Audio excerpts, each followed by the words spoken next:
Welcome to the Master Your Mix podcast, helping engineers, producers, and artists create professional recordings and mixes, even from home. I'm your host, Mike and Davina. Let's get started.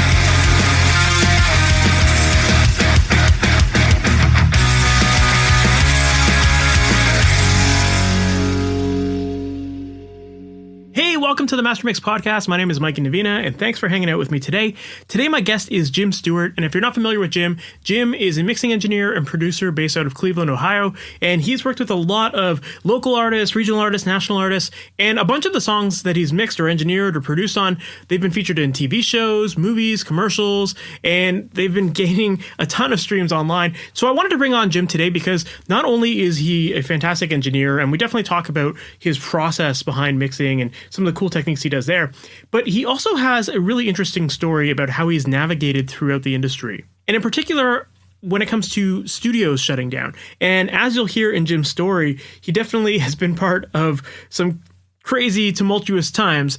But throughout all of that, he has kept a positive attitude about it. And now he even operates his own studio. And he has taken a lot of lessons from his tumultuous times working for these other studios, and he's applied that to his own studio, and it's allowed him to make a living and succeed with this. So, I think that he offers a really interesting perspective when it comes to building a studio, getting clientele, and we talk about all of that stuff, like what goes into building a studio, what goes into finding clients, how to grow your clientele from working with local artists to getting to that next tier. And he just has such an amazing outlook on all of this stuff. So I think you're going to find this episode really interesting. So let's just jump right into it. Jim Stewart, thank you so much for being on the Master Your Mix podcast. Yeah, absolutely, man. Thanks for having me. For people who might not be familiar with you, can you give us that background on how you got into music and into mixing and producing and all the cool stuff that you're working on these days? Yeah, my earliest musical memory is my dad just playing me records. He's probably the biggest music fan I know, but he's never really been a musician. He's dabbled in stuff, but never really just never been like a full-time or like a really dedicated musician. So I remember him like showing me The Last Waltz, he had the vinyl, like the huge vinyl with all the different outtakes and stuff. I remember watching that video and just, there was always like music around the house because he just always listened to stuff. And then when I was about, 12 or 13, I wanted to start playing an instrument. So I got a guitar from a neighbor and started dabbling in that and taught myself to play and kind of, went down that road and started discovering my own music. I was into, this was late 90s, early 2000s. So there was, this kind of pop rock, pop punk sort of thing. I was getting into that sort of stuff and started a really bad band and, did all that. How I got into the recording side of things was that awful band spent a lot of money to record at a local studio, and the guy there just did not care. He had other stuff to do. He would, go take a smoke break every few minutes and we spent a lot of money and got a very subpar product. And I was like, man, there's got to be a way to get into this and learn how to do it the right way, So I looked around a little bit. I didn't really have a direction at that point. I was graduating high school. I went to a college prep high school, pretty prestigious place, and just I'm not going to college. I wasn't sure what I wanted to do. So I looked around for, something that might help me with the recording path, and discovered the recording workshop in Southern Ohio, which is it's basically a trade school. It's like a 2-month program. You go and you just day one is this is a microphone. And, if you have no idea, they start from scratch and do the whole thing. So I did that program and then just started cold calling studios in Cleveland and just saying do you need an intern? Can I, come and sweep the floors and stuff? And, just kept calling places until they finally relented and let me come in and hang out. So that's awesome. Yeah, sometimes that persistence is the easiest way to get in the door. Well, not the easiest way, but it's the best way to get in the door, right? You just let people know that you're really serious about it, and people see that hunger. If nothing else, then I'm just bugging them, and if I can get them to stop, if they can get me to stop bugging them by just letting me come down once or something and see if I want to hang out. And the first place I ended up staying there for 3 or 4 years, just slowly working up, and I was an intern for the first couple months, and then the guy who was kind of the next in line engineering wise, he was planning on leaving anyway, so I kind of slowly started taking over his clients and became an actual engineer there. unfortunately, the studio was kind of on its way out anyway. It was this was 2006, so they were one of the bigger remaining studios in town, and they kind of weren't adapting as much as they kind of should have been at that point. So I was sort of on the tail end of it, and they closed after a couple years of being there, which, I mean, it happened a lot, around then. It was a big, 2-room facility with a massive live room and a fair amount of overhead, and they were still kind of trying to do, full records and like commercial stuff and stuff with budgets that didn't exist anymore. For sure. Yeah, it's definitely like, the days of these big facilities, it's getting harder and harder because, like you said, there's these massive overheads, and it can definitely be a challenge. So I'm curious to know then, like, how did that transition, like when that place closed, is that when you started up your own thing and started working out of your own studio? That one closed, and then I found another place, which, kind of seemed like it was the next best thing. I mean, it was a much better equipped studio. It had, it was better marketing, better everything. So it was just like, all right, this place is doing stuff. They have a better client base. And I went there, and same kind of thing where like I was going to freelance out of there. I was going to bring, some of my own gear, my own clients and stuff, and work out of there. And then I just did the similar thing where I just kept making myself useful to the main guy. I would just, if he needed something done, I'd be like, hey man, if you need me to comp or tune a vocal or chop some drums or whatever it might be, I kept like offering to just be helpful. And he took me up on it a few times and was like, okay, cool, this is great. So after a few months of, freelancing out of there, he decided to hire me, and I started working there. And then inevitably the same thing happened where it just wasn't sustainable for a lot of reasons. It wasn't necessarily just like, the industry shift or anything. It was kind of a lot of personalities, how they wanted to operate, and people who got involved it just sort of fizzled out, which was a shame because it was a really beautiful place, had incredible gear. I learned a lot of, like proper record making there. And so that place shut down after I was there for almost 2 years. And then that's when I decided to do my own thing out of necessity more than anything. There was just like, I couldn't like hitch my cart to anything else, knowing that like at any point, because this last one, when it shut down, it was like, hey man, after your session, we're going to shut down the studio. And oh, really? Yeah. Like as I walked my client out, people walked into the studio and started unracking stuff and like was eBaying it. Like it was a rough situation. So yeah, I had just signed a lease on a new apartment. It was like a whole thing. So I was like, all right, well, I gotta figure out some stuff, Yeah. So yeah. Wow. So that's really interesting then, because, having been in your situation and having seen 2 studios get shut down, then deciding to make your own studio, that had to have been a scary time, because like, obviously you've seen kind of the state of the industry, so to speak. So, what was going through your mind when you decided to start the studio? Well, initially it wasn't even going to be a studio. It was going to be like, I just need a place to, work with my clients and continue to make records. So it was just, I got the gear that I needed, and was making records in my living room in my apartment. I would go to whatever studio I could find or practice space or any space and cut drums, and then just go back to my apartment and do everything else there. And it was like turning off my heat in the winter because the air handler was so loud that I couldn't cut a vocal, and everybody's just freezing for, however long it takes to get a vocal done and then turning it back on. It was very, very guerrilla recording, just like literally anywhere I could. And I never wanted to like have my own studio after seeing those things happen. I never wanted the overhead. I never wanted like to be holding the bag if something should happen. I just didn't want that whole thing. So from then on, it was kind of like just keeping my monthly as small as possible and like do things, keeping them trim.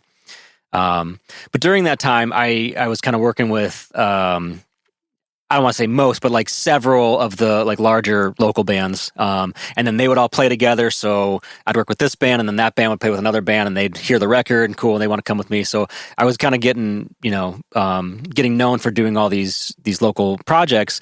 And one of them caught the interest of a local label that wanted to sign the band. And that label also had a partnership with a studio and a producer, a guy named Jim Wirt, who was a big LA guy for a long time. He did Incubus and Jack's Mannequins on the corporate, a lot of that stuff. And he wound up in Cleveland somehow. So his management reached out and was like, hey, we want to get files from that record that you did to have Jim remix it, but also, it sounds really great. So we'd like to talk to you about maybe having a studio in our space. So that was kind of the first time I was going to have my own thing at a dedicated space, but still not totally be, on the hook should something happen.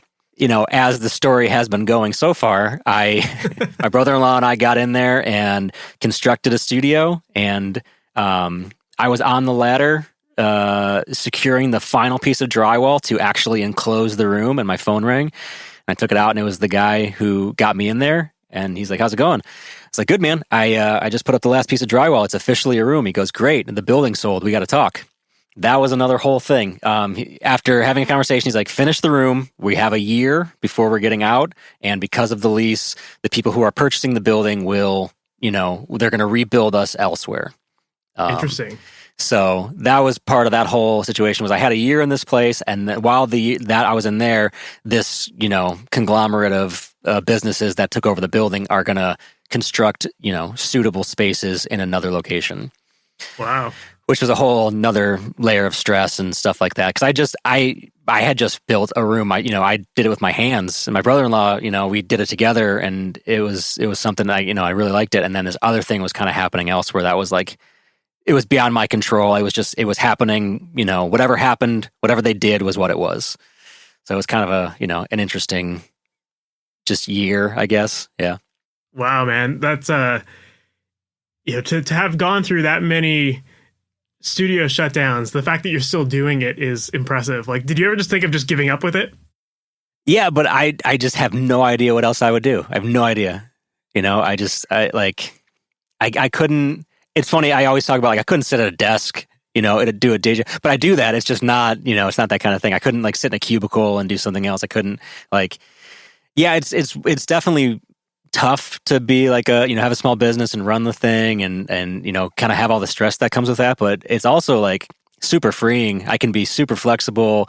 If I need to take a day off, I can take a day off. If I need to have a doctor's appointment, if, my girlfriend has an emergency and I need to run over there and help her out with something, I can just drop of a hat, change my schedule or, do whatever. There's all kinds of, there's way more pros than there is cons for this. But yeah, I was definitely disheartened. And after the second studio shut down, I kind of took a little bit of a break. It wasn't long, but I kind of was I just need to not for a little while. And I got a little part-time job and just, made $13 an hour for a little while. And then I was all right, I'm ready to get back in, and I just bought a laptop and an interface and kind of slowly started piecing stuff together again.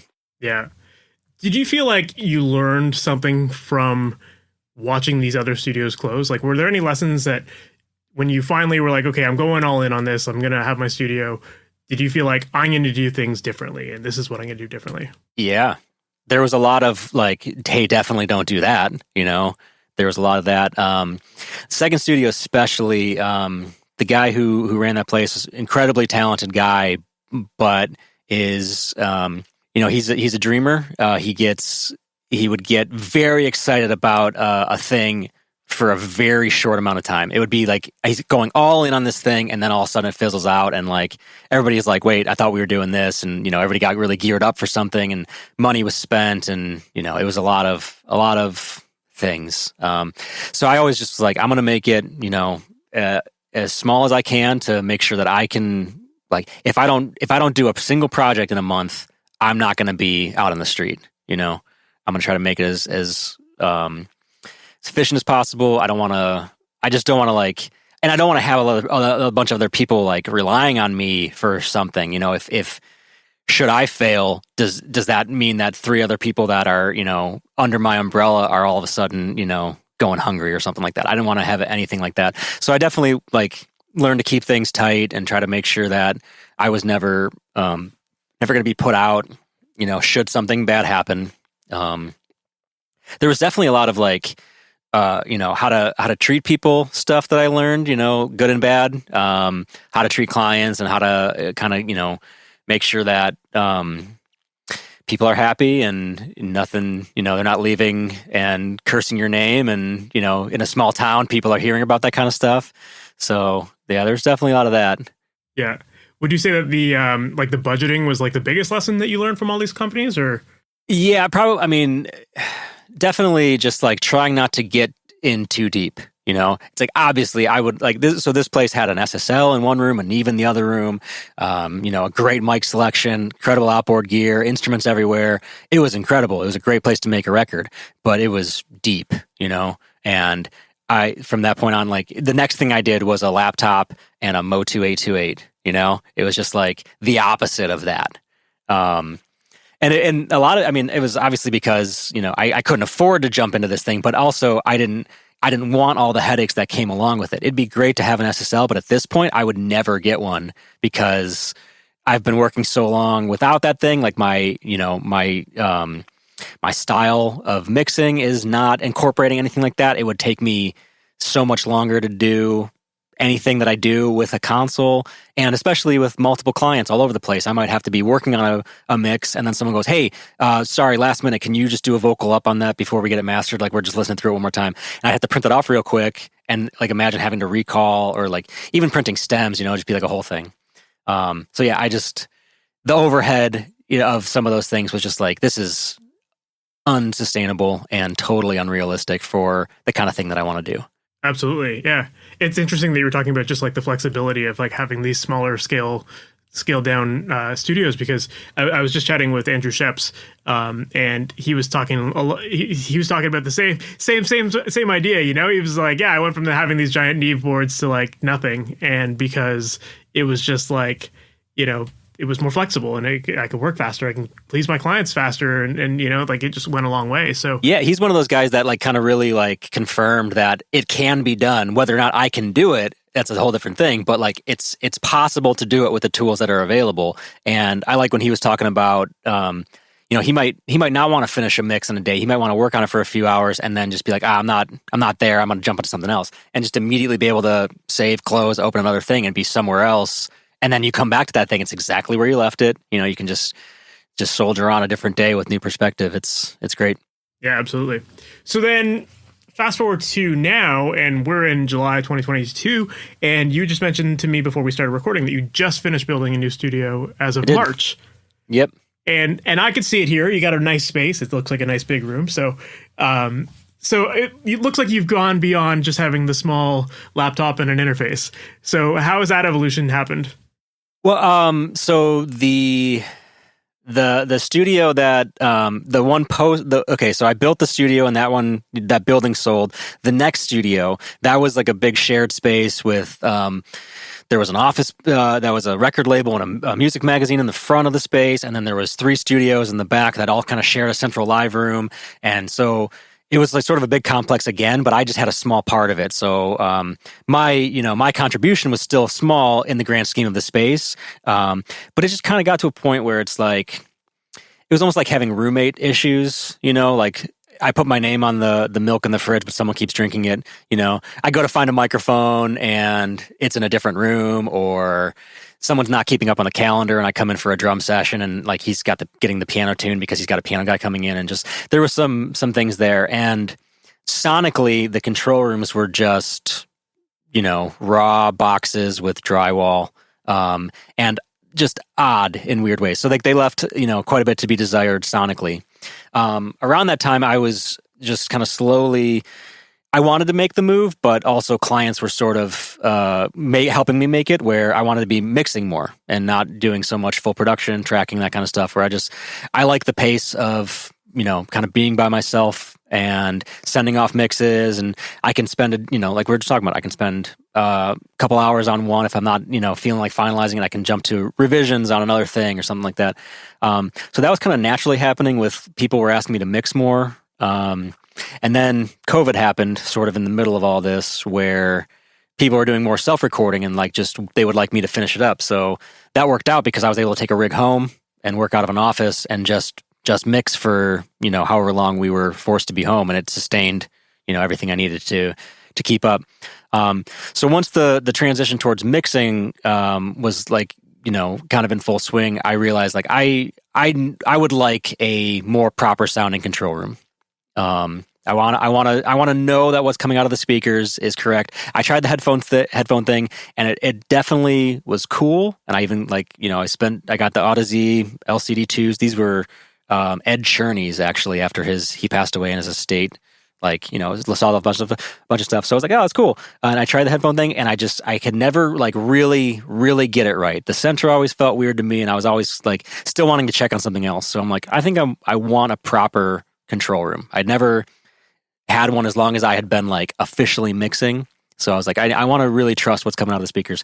So I went down that journey and talked to a bunch of people I know and trust who have done that sort of thing, and got some names and made some phone calls, and ended up consulting with John Brandt, who he's in Indonesia. He's an American guy, but he lives in Indonesia, and everything is remote. So about almost a year ago, I heard about a space that was coming available that was a former mastering engineer. It was kind of an odd space. So there's a mastering engineer in one room, and then there's another room across the hall that was a vinyl mastering. So they had a lathe, and they would cut lacquer masters. I knew the guys pretty well, and they were ready to make a move. So they were leaving the space, and I just decided to take it over. It's a much smaller space than I was in, but I was able to do the ground up, acoustics build that I had been looking for. And just have been in here for a few months, and it's awesome, man. It's really cool. That's awesome. So having now built a few studios, what are some of the lessons you've learned about the building process? Oh man. Well, yeah, I've become more capable of doing things myself, because otherwise, waiting for people is tough, especially if, for about 6 months, I was paying rent in two places. So the longer it took me to build the new studio, the longer I was paying rent at the old studio. So that's tricky. So I just kind of had to get to the point where it's I have to do a lot of this myself, and just, because I'm not going to hire a contractor and double my budget. I'm not going to, there's things that I had to do like that, but I'm for general stuff, it's I'm going to buy a table saw, and I'm going to rip as much wood as I can and just kind of sit down and do it. Luckily for me, I've never had to really dig into the crazy isolation of a space, because I've always kind of inherited spaces that had that already. Nice. Yeah, so this studio, because it has always been a music space. Originally, it was a much larger space, and this was an SSL control room, and then they left. So they did the isolation portion of it. So I've got floating floors. I've got double layer drywall, air gap, double layer drywall all around. I've got a drop ceiling, or a drywall ceiling. The same thing. It's double layers suspended on isolators and everything. It was properly done, and I kind of just was able to inherit that. It's huge. It's great. Yeah, it's huge, because that would have tripled my budget, and also it's a giant pain in the ass to acoustically isolate something. And I'm in a larger building. I'm in a 3-story arts building. There's photographers, there's painters, art galleries. They have weddings here every weekend, and I can cut drums in my little ISO room while there's a wedding happening, down the hall, and nobody hears either thing. For sure. Yeah, definitely getting that isolation. I don't think people realize how much goes into it, and also how much it shrinks your room down as well to do it properly. Yeah, I mean, so this room started out, 3 feet wider than you're seeing, and probably 6 feet longer. There's 4 feet of insulation, and different types of acoustic treatments in the back. Each wall is about a 1.5 feet thick. The front wall, you can't see but angles, and it's about 3 feet on the sides and 2 feet in the center. It's quite a bit smaller, and that was the thing. As I was building, I'm like, man, this room just keeps getting smaller and smaller and smaller, but it keeps sounding better and better. So I'm going to be moving next month, and I'm going to have to build a new space in the basement there. And when I got into the house, it was okay, the basement's a pretty decent size. And then I was just chatting with a studio owner that I typically work out of his place to cut drums. And I mentioned I was moving, and he's like, oh man, if you want, I'll just give you the blueprints to my place, and you could feel free to check them out, right? So sweet. So I checked them out, and there was this one, there's a small ISO booth at this studio. I say small, it's not super tiny. You could put drums in there for sure. But it's relatively small. And when I looked at the blueprints, I was like, holy shit, that's the size of my whole basement, but with all the acoustic treatment in it, it just makes it so much smaller and smaller, and it's insane. But yeah, to do it properly, it's just like, yeah, it's a lot of work, and like you said, it could triple your budget for sure. Yeah. But yeah, that was a big luck out situation that I was like, great, that was one of my concerns. I was like, I wasn't sure how isolated it was. So I came down, had a guy just sitting here with a kick and a snare just to hear how much was leaking. And I was like, okay, we're good. And then once I put as much insulation and stuff as I did in the walls, in the treatment walls, it's just like, it got sucked up even more. For sure. Yeah. You definitely, especially if you got like weddings and stuff like that going on, you can't be interrupting someone's wedding with a drum kit, right? Right. Yeah. Yeah. That's definitely an easy way to get complaints. Yeah, if they bug me, that's fine. I signed up for that, but I'm not. They didn't sign up for somebody doing blast beats during their vows or something. It could make for an interesting wedding video or something. Yeah, like that. I guess maybe some people do. I don't know. But. Yeah, right on. So it's interesting, like building these spaces. And you talked about how one of the previous studios that you worked at, they tend to go a little extravagant with some of the gear that they purchased. And I know a lot of people have this kind of belief that, if I build it, they will come. And in my experience, it's definitely one of the furthest things from the truth when it comes to a studio, right? And I think it tends to be people that just have that gear lust and want all this equipment just to feel like, yeah, this is like what I've always dreamed of. But do your clients really care? That's really what matters, right? So what are some of the steps that you've taken now that you have your own space to generate some income for your studio and to be able to actually recoup these expenses of building a studio? Because obviously it is pretty expensive to do that. Sure.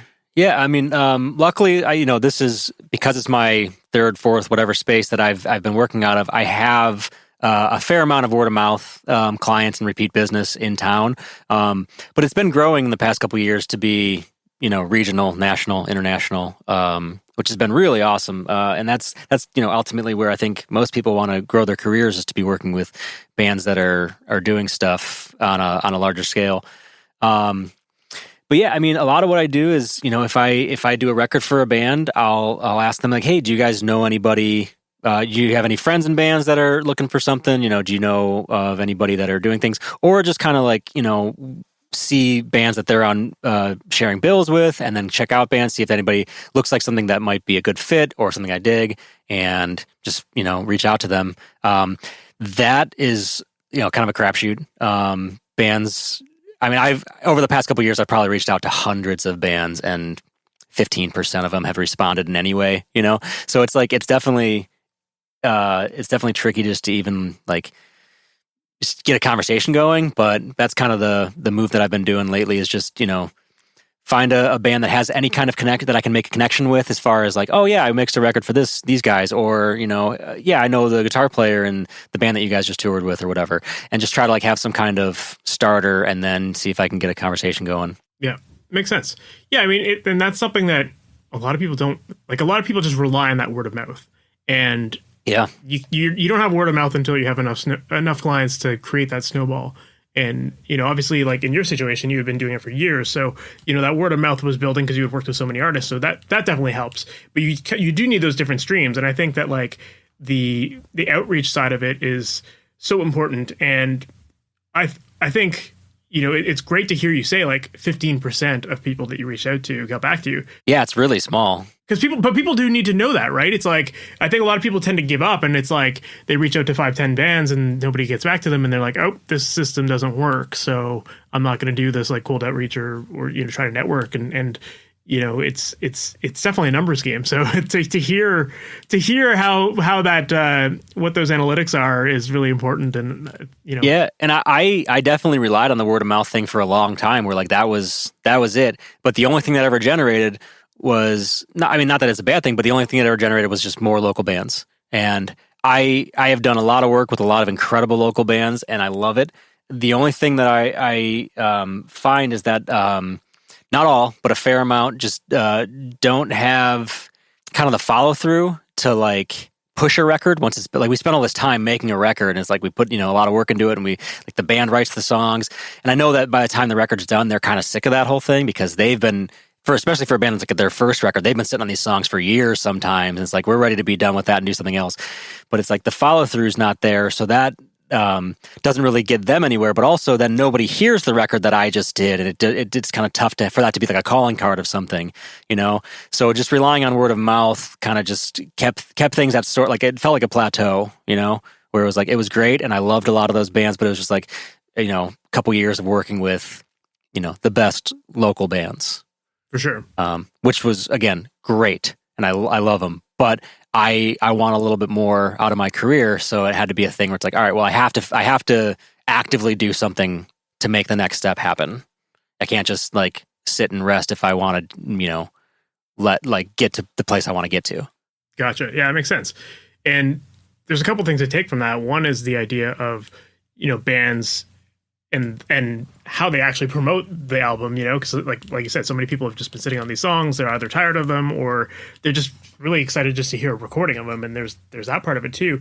But then there's the whole other side of the like what you said, you were working with so many local bands and then trying to get to that next level. So I'd love to kind of talk about both of those things there. So as far as working with these bands that spend all the time recording and then they never do anything with that, like, what are some of the tips that you would give to people as far as actually getting the music out there? Because it's beneficial to both parties, right? Like to the band, obviously they want to promote their music, and to the engineer, like the engineer I don't think engineers should just be sitting around like waiting for the next record to come through. I think it's really important for engineers to like participate and try to help people promote it because it's in everyone's interest.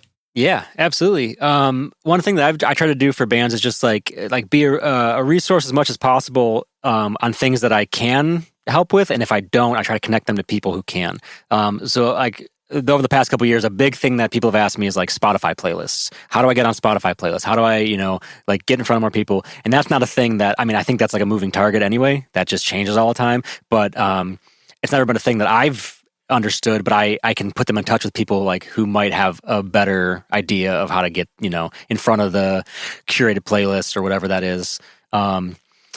But yeah, I try to like even have this conversation with bands where it's like, I know that you guys are not like as stoked on these songs anymore, but like try to, not listen to the record for a few weeks and then get excited about it again. And don't just, be pumped for the release show where your friends are going to come out and see your thing and that be it. Cause that's what it seems like it is, that people they're okay, cool, our record's coming out, we're going to have this release show. And then you just never hear about their record ever again. Or like 2 weeks beforehand, you get a little bit of a buzz going, and then it's like, our record came out. Thanks for coming out, everybody. We're going to do something else now. It's just like, there's like, that's the part where you start, and then that's the spot where most bands finish. So I will, I'll tell bands that thing, and I'll try to like get that, sort of mindset in them that they think, hey, yeah, I know this is going to be the tough part for you guys, but you got to work harder now. Or if I can find like resources, like I've found like release checklists online and like try to forward those to people and just be like, are you doing these things beforehand to like have some kind of success, just to like, because that way if they can get a little bit of that success buzz, they might be more inclined to continue pushing it, instead of just like, we're going to write some more songs and do another record and then we're going to do this again. Of course.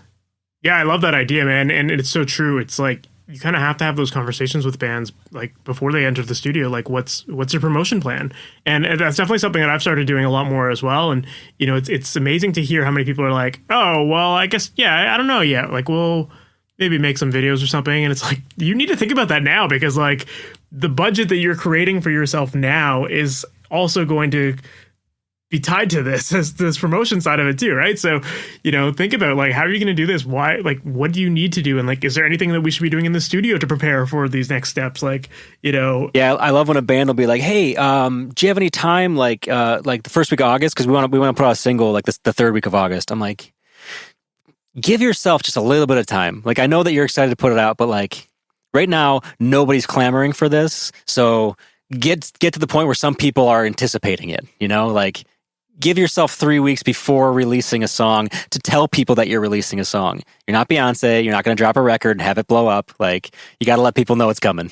Yeah, I think we all have this like tendency to think that people are paying way more attention than they actually are, and because of that, it works to everyone's detriment when they're not realizing that like, yeah, nobody is actually watching. Nobody's waiting for your music. You have to create that hype, and like there's a promotion side to it. Yeah. you got to grab people by the face and say, "Hey, I'm putting out a record. Hey, I'm putting out a song." Like you got to do it all the time, and it sucks. And I know that like that's a thing, but that's like the attention span. But you really got to like just get in people's face about it and make sure they know. Yeah. Yeah, I love whenever I work with a band, it's like, do a full-length album, and it's like, cool, what are you going to do with this now? And it's like, oh, we've got a release date, like, 3 weeks from now, we're going to drop the whole record. And it's like, what? Like, you're sitting on gold right now. You just, like, leak this out. Like, do something with it other than just put it out. You guys, you have content. You have drippable content for a year right now, if you want it, you know? Yeah, but no.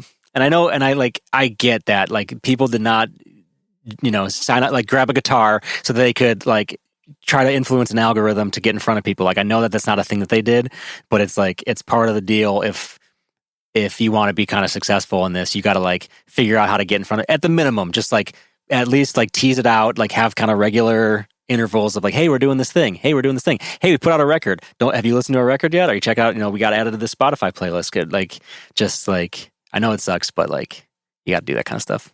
Yeah, totally. I was working with an artist recently, and we were having that conversation of like, so what are you going to do with this? And he's like, yeah, I'll just record all these songs and then, you know, find a label and a manager. And I was like, what do you have to offer them right now? Yeah, right. Right. And he's like, well, music. I love that mindset of like, there was a Comedians in Cars Getting Coffee, that Jerry Seinfeld thing, and it was Alec Baldwin, and he was talking about that, and he said, like, I feel like young people in entertainment are just like literally sitting on their couch just waiting for the knock at the door, and it's like, hey, we're here from the entertainment industry, you're coming with us, you're famous now. It's just like, that's not how it works. There's no one's gonna just like come and grab you. You gotta like, you know, you gotta get in front of people's face. But I love that. I'm just gonna find a label. Yeah.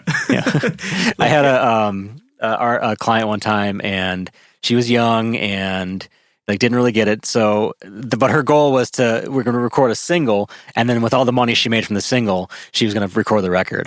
And I was like, oh dear. I guess we're not recording a record. Yeah, I guess we're doing a single. Yeah.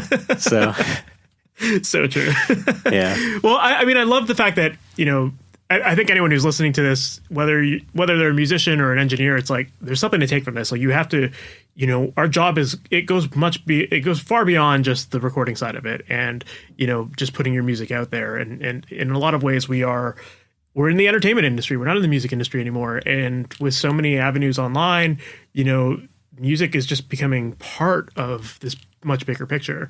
And so, you know, the more people can realize that, and if you're an engineer, it's like helping the artists that you're working with realize that as well, and helping them with their promotion. Like it's just adding so much more value. And I think that absolutely, you know, to what you said earlier about like you were working with all these local artists that weren't really doing anything with that, you know, we all want to get to that next level.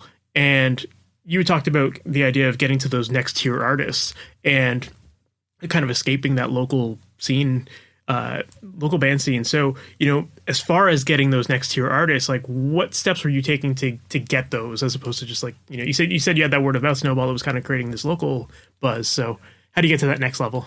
Well, I mean, I'm still figuring out, and like all this stuff that I'm talking about, like I'm not great at, you know, like advertising myself and all that kind of stuff. We all just figure it out as we go. Yeah, right. And it, sometimes it works, sometimes it doesn't. And sometimes I'll email 5 bands and get discouraged that no one gets back, and I'm like, all right, I'm not going to do this today. But what happened was there was a local band called Welshly Arms, and they were one of the bands that was like they're going to do it no matter what happens. They're driven.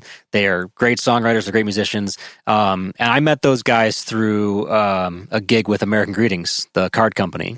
2 of the guys worked there, making music jingles and greeting cards and stuff like that. And I had done some work with them, just making greeting cards. And we kind of became friends, and they started talking about making a record. And I was like, I would love to be involved in any way you guys would like to have me, you know, whatever that looks like. They're incredible producers, engineers, mixers on their own right. But I was just like, if you guys need an extra set of hands, whatever you need, I would love to be involved. They're like, great.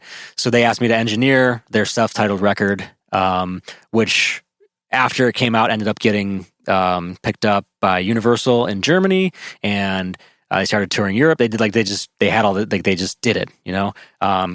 After that, they ended up cutting another single by themselves, which became this massive, massive hit. I mean, it's got 150 million streams on Spotify. For a local band, it's nuts. I don't even think of them as a local band anymore. They're something else. But because I worked with that band and kind of had this sort of like name recognition, I was able to use that and just be like, hey, as a cold outreach, it would be like Jim Stewart and then in parentheses a couple of bands, and they were always the first band. So they were a name that people might recognize, especially like in kind of a more regional area, but then also getting into like a national type thing, where they would have some name recognition and people like would at least open the email. So that worked for a little bit and started getting some of the stuff. And then I had a guy who was helping me, his deal was to just try to find me young, cool bands that were coming up. And he started just like cold calling like crazy. He made lists. He would go through Spotify and just make lists of hundreds of bands and like just get out there and start saying, hey, here's this dude in Cleveland. Would you have any interest in working with him? It was just like that kind of thing. And he found this band called the Happy Fits and just cold called them. And they responded positively and decided to set up a Skype call. And we did a quick call. And it was the three guys in the band. And we just kind of shot the shit for a little bit and talked. And then they're like, cool, man, we'll talk to you soon. We'll see what happens. And then I didn't hear anything for like a year and a half, 2 years, something like that. I thought it was like nothing. I think we sent a couple follow-up emails, but that was it. Nothing. And then all of a sudden I get an email from their producer saying, hey man, the record's going to be done at the end of February. We'll start sending you files and we can't wait to hear the mixes. It was just like out of nowhere. Like I'm getting a record from this band. It was amazing. And, it was just like this really cool indie rock record that I totally fell in love with, all the songs and just like their whole vibe. They're like the nicest guys, and they just started to blow up. They started touring and doing more and more stuff. And then like during COVID, they would they took advantage of it like crazy, where they would do these like live streams every week. They would have a live stream, and people would get like more and more people would tune in, and they just kept people engaged and have been growing and growing and growing. And since then, I mixed their second record, and then I mixed a handful of singles, and then I just mixed their third record, which is coming out 3 weeks from recording this. And that has been another one of those things where it's like I can use that name recognition now that they're escalating, and it's turning into finding bands who are friends with those guys, or their producer is now sending me some stuff because he dug what I did on the record. So like getting contacts with people who are making records, people who are adjacent to the bands that I'm making records with. It's the same kind of thing. It's word of mouth. It's just over there, it's in a different city that I'm getting word of mouth. Or I've got there's another producer in Nashville who's been sending me some stuff that's a little bit different. It's more like, country rock leaning, and he's digging that stuff. So now like people who he's working with are coming my way. It's the same kind of thing. It's just making connections with people in different areas and trying to, do good work for people who are coming up.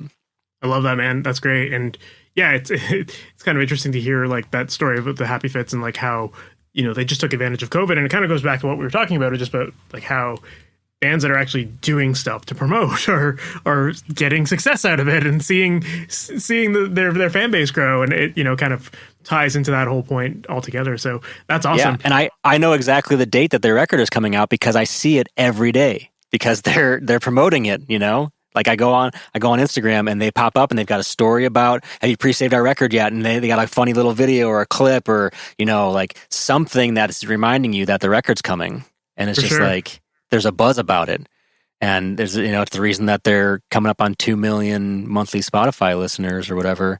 It's just like, because they're keeping people engaged and letting they're always top of mind for a lot of people, and then they just kill it when you finally discover them. It's so funny how just like a small little detail, like, hey, this is the date our record's coming out, and just like making people know about that can make a difference, And like one of my business coaches, he always talks about how like the longer the runway, the bigger the launch kind of thing, and and it's interesting watching him with like his online courses because he like a year out will give you the date of his next opening for his program, and it's like he already has that scheduled, and every video he's in, he talks about it and like gives you the date for a whole year, and it's like, you can't forget it. And then when it comes out, you're just like, oh, I got to jump on this. It's today, So it's like bands don't do that. It's always like, hey, we're releasing a record this week, or we've got a show coming up. They don't, half the time it's like, they don't even mention that it's a CD release show. It's just like, yeah, we got a show and the record's coming out that day, Yeah. Or there's you go through, a month and a half ago, they mentioned they were dropping a single on this date, and all of a sudden it's here, and it's just like, oh, great. You guys didn't say anything else. Cool. Yeah, love it. Yeah. Well, speaking of the Happy Fits, they're definitely a band that when I listen to their records, like they sound super cool. They've got a really cool vibe to them, and definitely like for people that don't know them, they're a band that has like an indie sound that uses cello instead of like an electric bass. And I just thought that was a really cool way of just giving the songs like a unique vibe to them. So I'd love to talk a little bit about mixing them and some of the challenges of mixing cello and working with that instead of your traditional rock band. So what are some of your tips when it comes to mixing cello for rock music? Well, they're funny. I mean, they're incredible with how they utilize that cello. Their producer, his name's Ayad. He is unbelievable with making super, super dense productions that incorporate this. I mean, cello is an incredible instrument, and it is super broad. It gets really, really low. It gets really screechy high. It can cover a wide frequency range. And in some of their songs, they do utilize it as a cello, or I'm sorry, as a bass, where it'll be like he'll play pits and it'll be like thumpy low end, or he'll bow some stuff for some more like legato type things where it'll be the thing that's holding down the low end. But also on like rockers, they will have a bass and then also a cello. Sometimes doing the same thing. Sometimes a bass is doing a bass guitar part and the cello is doing like a just super distorted, grindy lead part over. They have a single out right now called "Do Your Worst," and there's this instrumental break where everybody thinks it's a crazy synth lead and it's cello, just like mangled through stuff. So it's definitely a challenge on a like they capture it well, and they they arrange things really well so that it fits a spot, but it's definitely trying to make it have a presence because it's an important thing, but also not feel out of place in a rock band. For sure. Yeah. And again, a huge part of that is them in the songwriting, production, and tracking side of things, getting it to be in a spot that is already usable, and I'm not having to try to shoehorn it in. Of course. So yeah, you think it really comes down to like the arrangement more than anything to make it fit. That's a big thing. And then we will go back and forth, and like there's a ton of automation on their stuff. A ton. I mean, every element is getting automated for something. Everything's getting volume automated. Some things are getting EQ automation where, there's a song on the new record where it starts with like Pitt's cello and then bass enters later. So when the bass isn't in, the cello's taking up the low end. So the low end is, bigger there, and then it gets smushed down a little bit. The high pass comes up during the verses or when the bass is actually in. So there's a lot of just like handoffs, trying to like find the spot where something is going to go away, where the cello can poke its head up, or, things are going to be kind of coming in and out like that. So it's definitely a lot of back and forth. It helps that they, again, do the arrangement very well, and like things are allowed to like grow and shrink, and kind of the choruses get big and wide, and then the verse can come back down. So it allows for things to poke up real quick and like raise their hand and then disappear, and you hear it when it happens, and then it's gone, but it doesn't feel like it's you still kind of like perceive it, sort of thing. So there's a lot of that stuff. I feel like a lot of distortion on cello to kind of help it. Cut through the sometimes aggressive distorted guitar, sometimes super distorted bass, sometimes super distorted pads, and tons of vocals.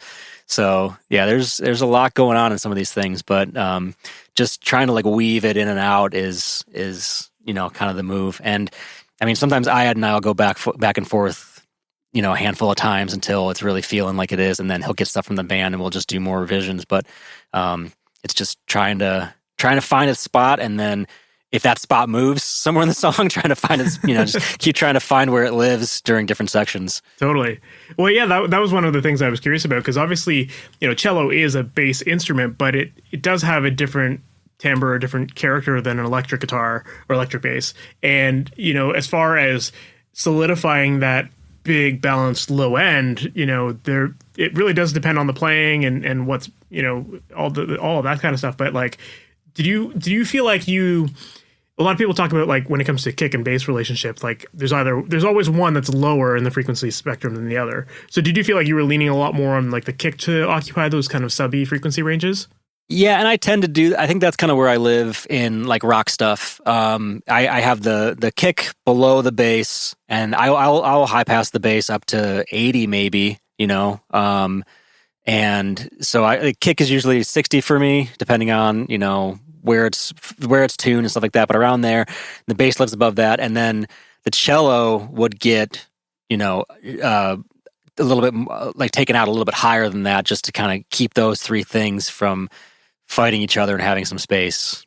Again, the arrangement makes a huge difference in this stuff and how stuff is played, and where where he's picking a chord or a part. But yeah, I try to, if the bass isn't there, the cello can breathe a little bit more, but as the bass comes in, the cello's got to get out of the way and let that low end be there. Gotcha. And was the idea to kind of make the bass and cello typically kind of be treated as one, or sometimes? Yeah, and sometimes it's both in the same song, where there is a cello kind of doing the same thing as the bass line, where sometimes there's sub bass on like a synth. I mean, there's all kinds of stuff. They really got broad on this record. There's stuff that's like really organic. There's stuff that's really like poppy and like synthy based. But yeah, sometimes there'll be a layer of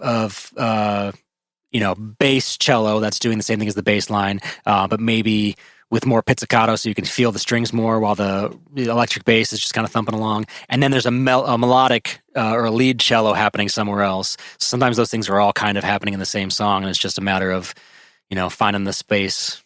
So you talked about the idea of adding distortion and some effects to the cello as well. And in a lot of ways, cello is typically seen as this kind of classical instrument, and a lot of people treat it that way. But in a rock setting, I mean, you can definitely have a little bit more fun with it. And you were talking about adding the distortion and that kind of stuff. Mm-hmm. Were the decisions to have distortion on the cello, were those like mixed decisions, or were they production decisions that were kind of done ahead of time? Sometimes both. Ayad would send me sessions, which is where he left off. So I would have a lot of his stuff that they had been listening to as they went, and I would keep or remake or discard whatever kind of felt necessary. Sometimes there was like reverbs that just like, he's just throwing a reverb on, and he would even say like he's not precious about anything. Occasionally he'd be like, hey, we really dug the backing vocal reverb that we had. Maybe you could just use the same thing or stuff like that. But a lot of times, the cello would come in with something, especially for the more aggressive songs. They would be listening to it like that, and I would either, take that, refine it, or get something else that I thought might work better. A lot of things, he was using that RC20, the retro color plugin on a bunch of stuff on this record that made its way into a bunch of things. So that has like a pretty like ratty transistory sort of distortion in it, if you want. So that might have been in on a couple things. I know it came on stuff. I can't remember if I always kept it or not. But like Saturn, FabFilter Saturn would be the thing a lot, because I could keep the distortion where I wanted it, which was usually in the upper register stuff to cut through, and not distort the low end, which is maybe getting distorted elsewhere in the bass or something like that, So I could keep the low end clean and controlled and not have it be all crapped out, and keep the articulate part that I wanted to cut through just blown up with Saturn. Totally. Do you find that distortion is something that you typically like having on bass instruments? Yeah, at least some kind of, harmonic something. Saturn has found its way on almost every single kick drum I've mixed in the past couple years. Basically, the same deal, just fully distorting the top end. Like everything above 1K is just all the way up, and then pull the actual level of that band down a little bit. So frequency, like EQ wise, it doesn't feel brighter, but it just kind of like, it gets smushed a little bit and kind of like lets it speak a little bit more, but it also it it kind of like lengthens the transient, if that makes sense. It's like what tape does. It kind of just like smushes out that initial thing, so it's not so ticky, and it kind of lets it have a little bit more length, but it doesn't feel like distorted, if that makes sense. Absolutely. But yeah, on a bass guitar, I'll definitely I usually do the thing, split them into like a low and high on 2 different faders. Same, even if it's the same. If it's just a DI, I'll copy that onto 2 faders and have one with the top end rolled off and one with the bottom end rolled off. And then the high one that doesn't have any low end will get pretty distorted. And then same thing where the low end of the bass is nice and clean and pure, and I can control it as needed. And then the top end has the distortion for the finger noise and articulation and stuff like that. So I can balance how much of that I want to hear in the mix on a fader instead of going through and EQing the bass more or less, Yeah, that makes a lot of sense. Yeah, I think a lot of people do that kind of thing. Yeah, absolutely. I mean, you're right. That definitely, like, having that distortion does give you that extra length, and that fullness, and the harmonic content just really does allow it to cut through on smaller speakers and that kind of thing. So, it's definitely beneficial to have. Speaking of big and length, that sounds like the setup to a dirty joke. Yeah. Right.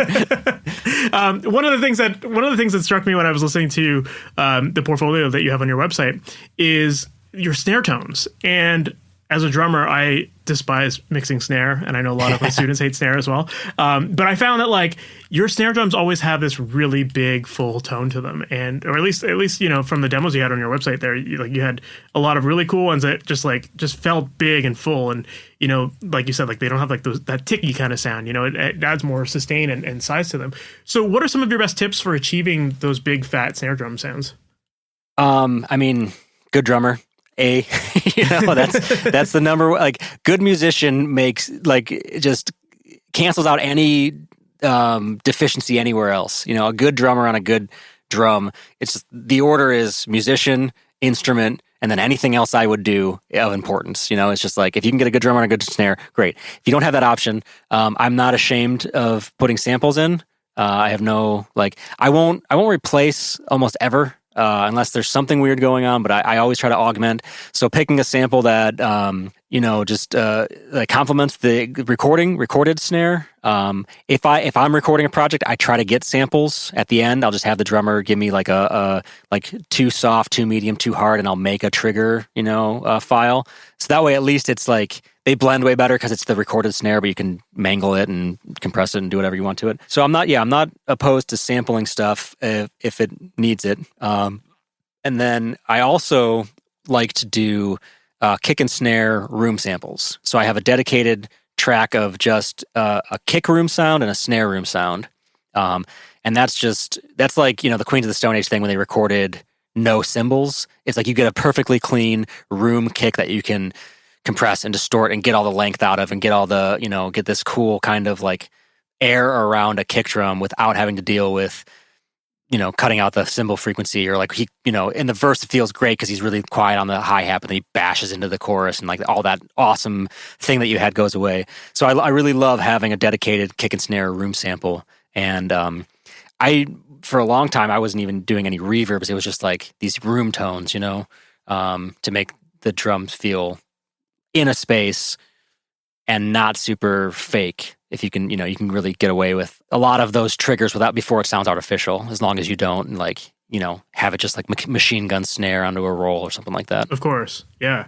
No, I love that idea. And that's a perfect way of describing why you would use a kick and bass room sample. Cause like one of my favorite ways to record drums is to do this drums and cymbals separate, but it's so hard to find a drummer who can actually perform it that way, or who's consistent enough to do it that way. So definitely that's a great explanation for how and where you would use those samples. And I think it's cool, like you said, like you can really compress the crap out of them. You could, distort them. You can mangle them however you want to get that extra size off of your instruments. Yeah.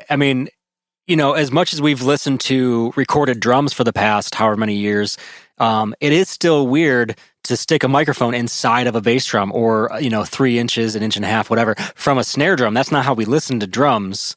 You're not putting your ear next to a snare and going, "Oh man, this drum set kit sounds great." It's like it's the combination of those things, but then also the air around them that makes it feel like a drum kit. So kind of finagling it like just getting cheater tracks of that sort of vibe of air has been like really helpful for getting like big aggressive rock drums. Because even like, I've done some like sort of jazzier stuff where like there's a side stick and I want to put it into, an actual room or an actual chamber or something like that. So I'll just trigger a room sound of that, and it sounds, it automatically kind of just like sets things back into a space a little bit as opposed to just being hyper in your face. Yeah, absolutely. Man, I love that. And yeah, definitely. I mean, I find myself, I don't typically use like a specific room sample with my snares, but I've always enjoyed using snare samples that have a roominess to them, right? Yeah, right, sure. But I definitely see the benefit to having the room sample, and definitely something I'm going to try out in my next mix just to have fun with it and see what you can do with it. But and I mean, cool. Name drop, the Blackbird Slate pack has a sample of Studio D's chamber as well. Yep. So if you want to get like a real stupid long, it's like a 3-second or maybe more reverb, but it's just like, I always kind of tuck it in a little bit and it just kind of adds, again, a little bit more of that sort of, big old room length. Do you find yourself like gating it or shortening it up somehow? Sometimes, yeah. Sometimes I'll put a transient designer on it to just like, pull the length down a little bit. I know you can do that in trigger. You can like pull the decay down. But yeah, sometimes I just let it full open and just like barely tuck it in, and it kind of just adds enough of that sort of like explosive kind of, like that snare in a room sound. Yeah, that's very cool. Yeah. Man, I love that. I mean, I'm a drummer, so I'm slightly biased, and I just love learning out about mixing drums. But I love hearing people's approaches for that kind of stuff. But yeah, man, Jim, I don't want to take up too much more of your time, and I know you got a session you got to go to soon. So probably a good spot to start wrapping up. If people want to learn more about you and learn more about the projects you're working on, or even potentially work with you, what's the best place for them to do that? Sure. My website, it's just jimstewartmixing.com.